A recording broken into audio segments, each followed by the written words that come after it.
Welcome to Offscreen. This week we're reading Fully Wrecked by Jake Morse and Scott Wolman. An R-rated talking car from the 80s is brought back into service and teamed up with the son of his former partner.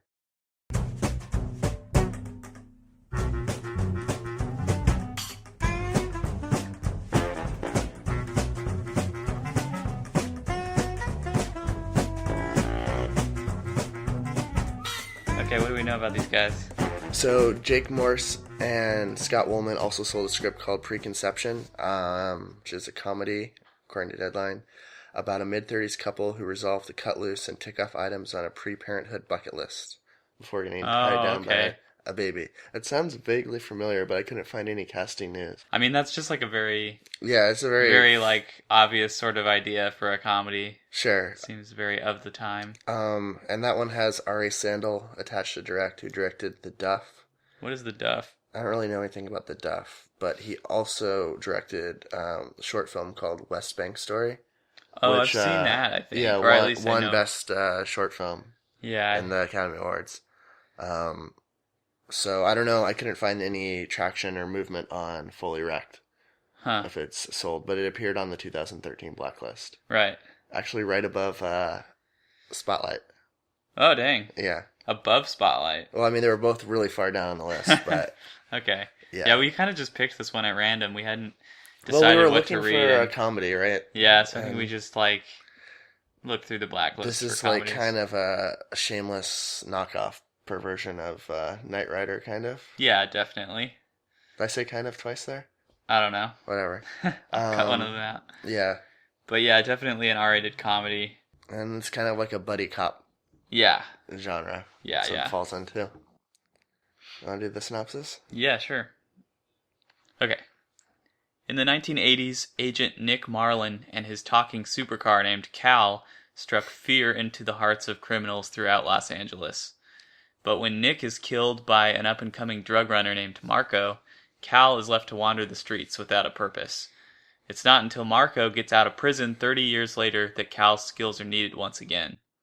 This time he'll have to team up with Nick's son, a bumbling traffic cop named Doug, who's not exactly a chip off the old block. Despite their mutual dislike, Cal and Doug gradually bond over the course of their mission. Things get personal when Marco kidnaps Adrian, the sexy DA's assistant, who Doug has a crush on. In the process of rescuing her, Doug discovers that Marco has built two of his own supercars to help run drugs across the Mexican border. Even worse, the project was spearheaded by the very same government agency Cal and Doug thought they were working for. Together, they hunt down the new supercars in a chase which leads them to a demolition derby at Dodger Stadium, where the first of them is destroyed in spectacular fashion. The second evil supercar has nearly reached the Mexican border when they catch up and cause it to crash, too. Impressed with their work, a new top-secret government agency recruits Doug and Cal to come and work for them, just like the old days. Oh, and of course, Doug gets the girl, Adrian. I just stuck that in there because... Of course. It's a bit perfunctory in the script as well, but yeah, he gets the girl. So, what'd you think? It's kind of a one-joke story. Like, everything's funny just because it's a car saying it. Yeah, kinda. Like, it's funny. The car says a lot of racist, sexist shit. Which is, I guess, supposed really to vulgar. Be sort of a commentary on how far we've come since the 80s. Maybe, because the car's stuck in its 80s glory days. But, I think... But I still feel like in all of those jokes are just, like, the most base level type of, like, that sort of joke. Well, like, there's no cleverness to them. Yeah, and I think the only clever thing is the fact that it's a car that's saying them. And I think the fact that they are still able to make jokes, even if it's, like, under the pretense that, like, oh, this stuff, we used to make jokes about this in the 80s, isn't it crazy? Like, well, you're still making jokes. That is making a joke out of it still. Right. It's still relying on the same kind of racist humor that they are purportedly making fun of for us. It's 90 pages of a lame racist joke, and then one line of Doug telling Cal, hey, maybe turn down the misogyny. They say that a few times, yeah. But it doesn't happen until page 90. I marked it. What? Really? Yeah. I thought there were a couple parts, like, when he's at the police station, they're, like, turning in that one thief that they caught in Santa Monica. No, they do it a couple times, just not until really late. That in the was script. only like halfway through, and I thought someone at that point made a remark about like, "Hey, Cal, maybe not so racist." Maybe, I don't know. Maybe I missed it.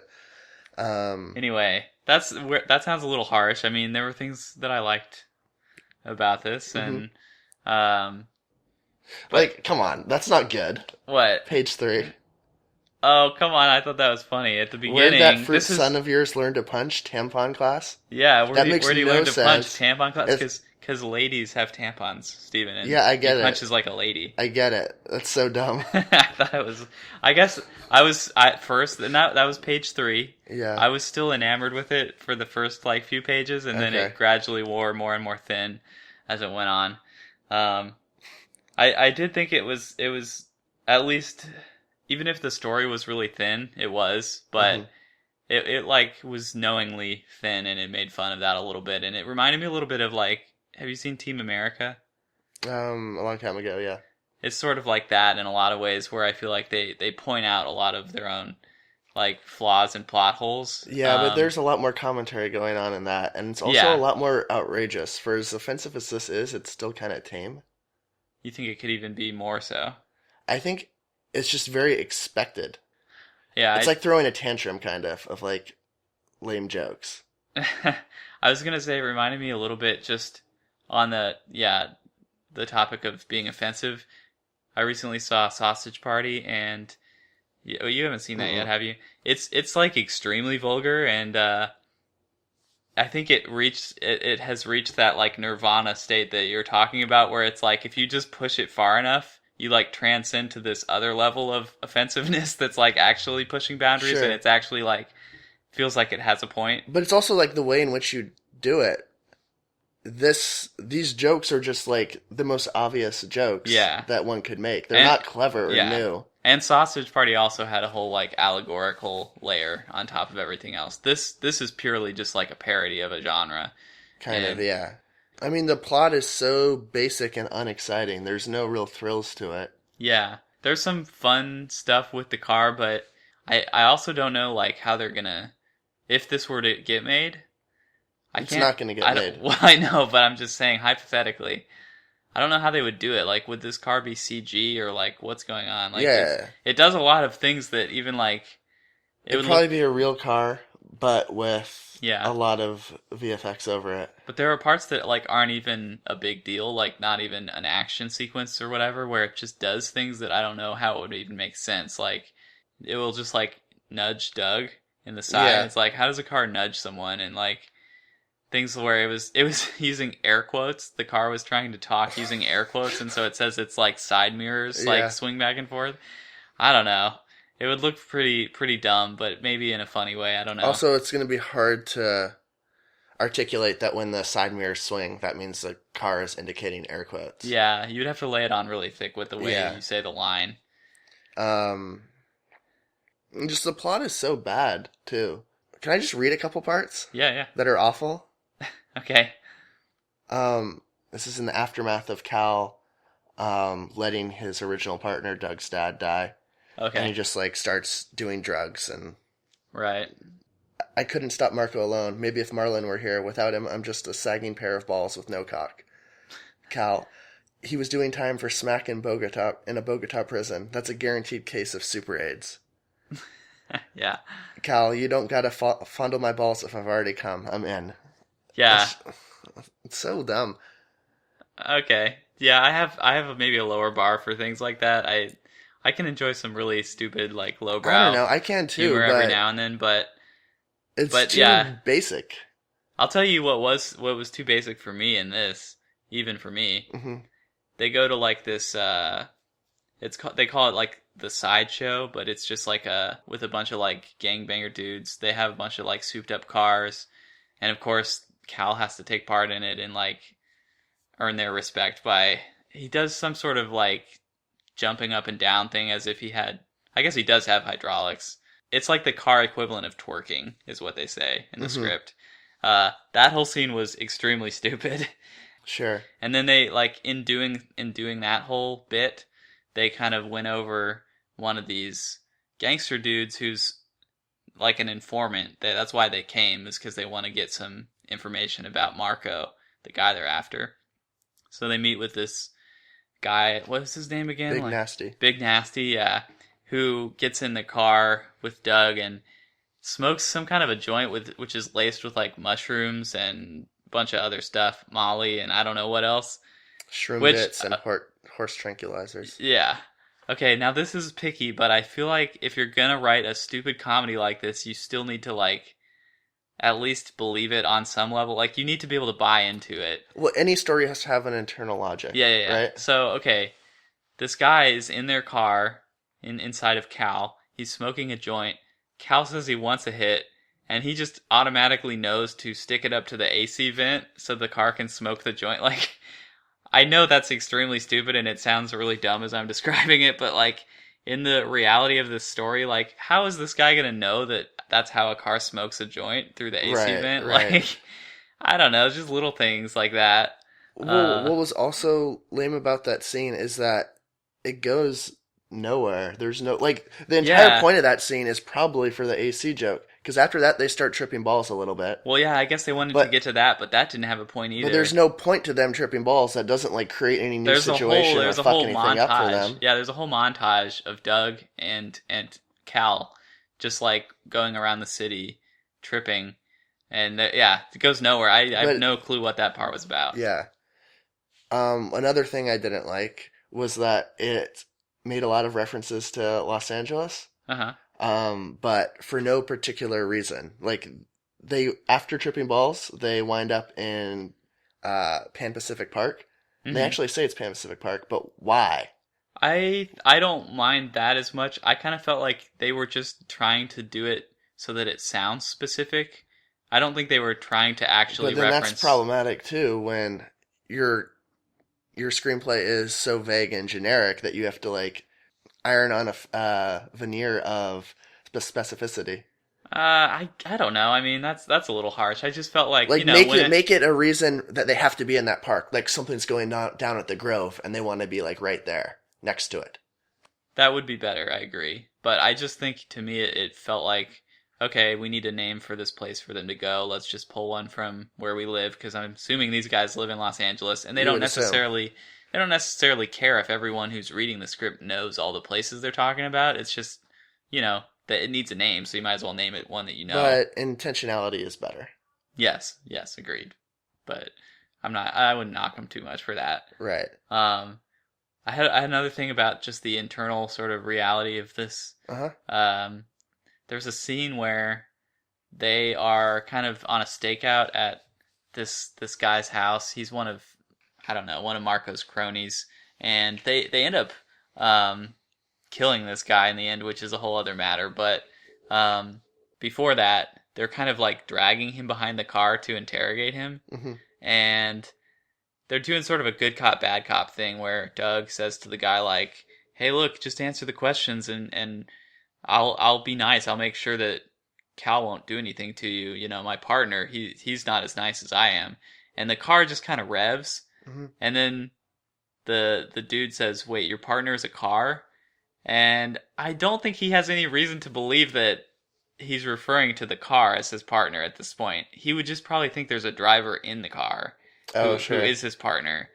And I know, again, that's like a really picky thing, but I think it totally messes it up for me. Like, and then they kill the dude, and like Cal just opens his glove compartment and he has some gloves in there, and he's like, "Well, take care of it." I don't know what happened to that dude. I don't know what they did to get rid of his body. They just completely glossed over that. Yeah, I guess that's kind of funny. I guess so, but I don't know if it was supposed to be funny for that reason. Yeah. The relationship, this is a shocker, the relationship between Doug and Adrian is... completely shallow? Yeah. They go on one date. Which isn't really even much of a date. Yeah, they drive to some lookout and like stare off at the city lights. They go on one date and then she breaks up with him and then he's devastated. Yeah. Like, that does not a relationship make. Presumably he's been crushing on her for a long time. But yeah, that was pretty fake feeling. It was kind of funny that they were having sex in the car. I feel like they could have explored that a little more. Like, I still don't really totally get what the joke was. I guess it's that, like, Cal thinks it's hot when people have sex inside of him. I don't know. He seemed into it every time, and he like, later in the script, he's, like, encouraging them to have sex inside of him. No, I think at the end, because that's when, like, Doug had earned his respect. So he was like, yeah, if you guys want to, like, have sex in the back. But the first time he was just driving the car and he was going to, like, pretend to be an autopilot. And then but he's not. And then when they are, like, making out or having sex, then he, like, gets upset and makes Doug clean the interiors. Right. Back to your point about the internal logic, we have Adrian, who is the assistant district attorney, who has kind of been demanding that these guys go a little bit by the book. Yeah. But then she kind of cracks the case herself, and she decides, oh, hey, I'm the ADA. I'm going to go on a stakeout. But that's not her job. That's not something a district attorney would ever do. I don't think that's how that works. So why is someone that, like her, who is a stickler for the rules, going on stakeouts? That betrays the consistency. Yeah, that's a good point. Story. And then she did say she always wanted to be a real cop, and that the only reason she ended up being a DA or the assistant DA was because her dad wanted her to be a lawyer. Right. So maybe there's something there. Maybe I'm giving it too much credit. Well, yeah, but it feels maybe that's true, but also it just feels like we need to get Adrian in trouble so we can reunite Doug and Cal and have a big climactic scene. Of course, yeah. And then Doug starts shooting at the police force when Cal is about to be destroyed. Oh yeah, well he's using beanbags. He's not actually shooting them. Oh, I'm sorry. That was the thing I left out. Doesn't really matter. But at one point, Cal and Doug get sort of ambushed, and they really botched they were supposed to be like they're escorting one of these criminals to a prison, and he gets away, and so they're gonna like crush Cal in one of those like pneumatic press things and like make him into a cube or whatever. Yeah, and Doug comes to save the day by shooting a bunch of the police officers there. But yeah, they were beanbags. He's not going to try and kill them. He's still open fire on the entire police force. I mean, that does seem like an awful idea, and he's lucky he didn't get shot. Yeah. But yeah. That's another thing I didn't mention, though, which is worth pointing out, an important part of the story. When they were like about to crush Cal, he like got a little bit damaged, I guess, and so his self-driving thing no longer worked, and Doug was forced to actually drive him for the first time. Mm-hmm. They made a big point at the beginning. Doug loses his driver's license because he's gotten into like several pretty serious accidents while he was on the job, and there was a scene like towards the middle that like Cal forces him to take driving lessons, which that was pretty weird to me, and there was no sense of urgency about it. Like, at the time, I knew, obviously, like, okay, this is going to pay off later, and Doug is going to need to actually drive Cal. Right. But at the time, we had no reason to believe that yet, and there was, like, no sense of urgency or purpose about it. It just seemed like a scene randomly stuck in there that they thought would be funny, is him taking driving lessons with Cal. Mm-hmm. But yeah, that I just thought was worth mentioning. That was a whole other part of the story. Right. It's one of the more racist jokes is I don't remember part of that. What was it? Where there's a Persian teen in a BMW that honks at them because Doug's driving poorly. And then Cal says, "One more word, Mohammed, and the only thing you'll be driving is an electric wheelchair." That's just Muhammad. That's the only part of that that's racist. I mean, the electric wheelchair thing is I know, but it's not just that it's racist or that it's like offensive, but it's like the easiest, laziest joke that could have been made there. Like later on, there's a better one where Cal is chastising Doug for apologizing, and he says, "Have you learned nothing? Real men never say they're sorry. They say, 'fuck you' and 'go fuck yourself.' And there were bullets in that fucker when I found him." And that's like funnier. Now, like it's kind of making light of police brutality, but at the same time, I want to understand your logic here, because why is that better? Because that's so much more of like a commentary. I guess so. Yeah. Right? Yeah. Whereas the other one's just like an obvious cheap insult. Yeah. And this is like an admission that that is the mindset for some people. Okay. That's a good point. I feel like I'm seeing the side of Steven that came out in the Deadpool episode again. No, I'm not nearly as upset by this one as I was by Deadpool. Yeah, well, this one. But that I think that distinction is meaningful, right? Yeah, it is. Because it's not as though the writers are unaware of any of this. Several times they say, like late on, they talk about how like how it's messed up that Cal is acting as he does. Right. But I don't know. I think the second example that I used is so much stronger because it is relevant, I guess. Yeah. But the whole thing that sets the plot into motion, Jameson, the engineer who made right. He's like Cal. He's kind of the supervisor of the secret agency that originally created Cal. I'm not even sure if he is like. I don't know. Does he have any affiliation with the government or police? I don't know. Maybe he did, and then I was also confused about their command center, which is like underground beneath a giant mansion. Is that Jameson's mansion? I don't even know. It was just a really lame like Batman joke. Yeah. What were you gonna say about him though? I was gonna say, so he's the one that reunites Cal and Doug, right? And like brings Cal back into the spotlight. And then it turns out at the end that he's actually the ultimate bad guy, right? And that he made 2 newer, better supercars and gave them to the drug dealers. Yeah. So none of this makes, and his reasoning for doing this, it's like is completely nonsensical. He says something about how I have it right here. Okay. So he says, "Cal and your father ruined my life's work. I can be remembered as the engineer who built a flop. I needed someone with deep pockets to finance my newest creations." And then Doug asks the obvious question, "But why dig up Cal? Why hire me?" Jameson says, "You know the shame I felt after that car and your father fucked me? I knew you two would mess this case up spectacularly, and everyone would see that Cal and his drivers were the real failures, not me." Yeah, the fact that he's trying to set up Cal and Doug as failures doesn't prove that he is a success. Like, he built the car. Right. So why does that help him? I don't know. Well, and also if the success or failure of the car is dependent on the drivers, then with these 2 newer supercars, why are they successful if they succeed? Would the success not be the result of the drivers? Yeah. So it's just a huge it's contradiction. Completely nonsensical. And I don't know, maybe the story needs that twist to have something else happen, but yeah.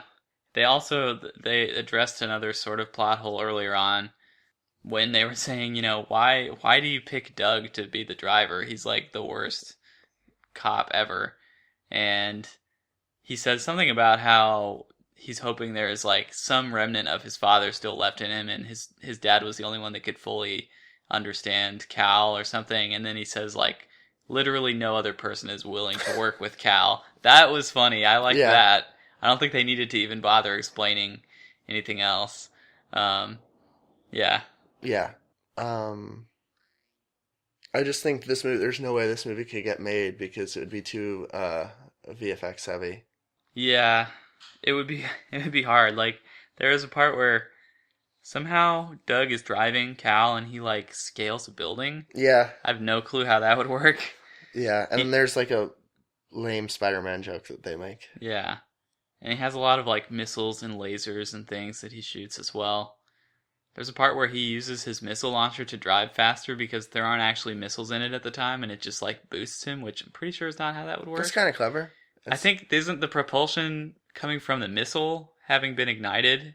I don't think if there's no missile, then there's no real propulsion going on. Oh, I don't know. I don't know how missiles work. I don't either, but I was just assuming that, like, by, what I'm saying? But yeah. Science shit. But I also don't think movies like this are meant to stand up to scrutiny on a of course not. Yeah. Scientific level like that. So I'm okay with that, I guess. Yeah, I don't know. Are we done here? I don't really have anything else much to say. Oh, here's maybe one comment I also had. There's a part where Marco and his like thugs are infiltrating some kind of a tech company because they're trying to steal these microchips that they use to build the new supercars. Mm-hmm. And at the beginning of that scene, there's like a security guard in the company or whatever in the building that looks outside and he sees some lady trying to get in, and it's a ruse. So we learn later, but that was just Marco in disguise as a lady, which is completely stupid. But like that's I think the level of stupid it needed to get to for the rest of the script. It needs to approach absurdity. Like that was absurd to me. Yes, like I don't know how he could convince anyone that he was a lady unless we're talking like Mission Impossible kind of masks that they had, right? They did that in Mission Impossible, right? I don't remember. They had some kind of a mask that would like, it was more than just a mask. It would like disguise your voice and everything, whatever. Mm-hmm. But that was just the level of absurdity that I think it should have had throughout the whole thing. Yeah. And then I think I would have been more okay with some of the shortcomings. Yeah, I don't know. It was just kind of boring overall for me. Yeah. What's not boring, though, is our website, OSPodcast.com. We're on iTunes, Off-Screen Podcast. If you could leave us a review or subscribe, that'd be pretty awesome. Yeah. We're on YouTube. We have an email address, info@ospodcast.com. We're at Twitter, @OSPodcast. We're on Stitcher. You can find us a lot of places. Yeah. Yeah, I'll go ahead and pass on both. Both the writers and the script, huh? Yeah. Yeah, I mean, I guess I probably should too. I got to pass on both. Don't second guess yourself. This is obvious. No, I don't know. I guess I'm only hesitant because I'm sad that we've read a couple duds recently in the wake of Hell or High Water, which was so good. Yeah. And I feel very vindicated. I mean, I guess you might say, well, Daniel, you liked the script, so of course you're going to like the movie. To which I would say, shut up. It's still good. I think objectively, I think it was just a really good movie. And we saw it with a bunch of people who all also liked it. So yeah, did everyone like it? I think pretty much everyone we saw it with, yeah. I preferred the screenplay. I think the pacing was better, and I wasn't really crazy about Chris Pine's performance. I mean, I thought he was okay. I thought the other brother, what's his name? Ben Foster. Ben Foster was even better. I thought his performance was great. Yeah, and Jeff Bridges was good, as he always is. Yeah, as always. But also, yeah, I think the movie version was a little less subtle. I think the script was a little more understated in a way that I appreciate. But I still liked both. I thought they were both good. I would have preferred it shot more, I guess, languidly. Is that a word? Yeah. It was kind of like hectic and chaotic, the filmmaking in the beginning. Right, yeah. Like not quite steady cam, but kind of. Or shaky cam. Right. But yeah, really good movie. Definitely worth seeing. And I'm really excited for whatever Taylor Sheridan has coming next. Yeah. Which also, did you notice that he was the rancher in that big scene? Oh, what? When no, I didn't. When all the cows are crossing the street. Okay. He's the one that gives that monologue that you read last time. Oh, that's so perfect. Yeah. Because I feel like that really is the writer speaking right there. Right, yeah. Oh, and that's it nice. Literally was. Yeah. I didn't fact check it, but it sure looked like him. Probably right. It would make sense. I just wanted to say that because, if we recommend a script, you can count on that. It's an off-screen guarantee. Well, how many have we both recommended? 2? Just this and Joy, right? Well, yeah, but Joy got kind of mixed reviews. But it was a wildly different draft. Yeah, a different version of the script. This was pretty true to the... Yeah, this was very close. Yeah, and also, we're not alone. It is... Well, I saw on Metacritic, it's like one of the top movies of the year. Yeah. It's at 99%. Well, it's at 99% fresh on Rotten Tomatoes. Dang. So, we're not alone. Yeah. Okay, next week, we're reading a script called Morgan by Seth Owen. A corporate risk management consultant must decide whether or not to terminate an artificially created humanoid being.